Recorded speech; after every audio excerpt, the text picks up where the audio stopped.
Hello guys, welcome to this self-driving car series. In this series, we are going to build a self-driving car completely from scratch using reinforcement learning. We'll start by creating a car simulator where the car is controlled by a human. Then we'll train an AI using double deep Q learning to drive this car on its own. And finally, you'll see how the AI learns to avoid obstacles, take turns, and drive intelligently. Let me show you what's coming. We're going to build a self-driving car step by step. First, in this video, which is this video, I'm giving you a quick glimpse of what we are going to build.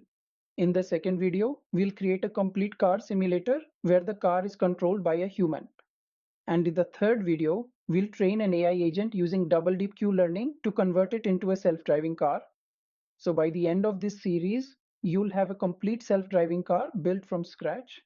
So if you're interested in AI, reinforcement learning, or just want to build something really cool, this series is for you.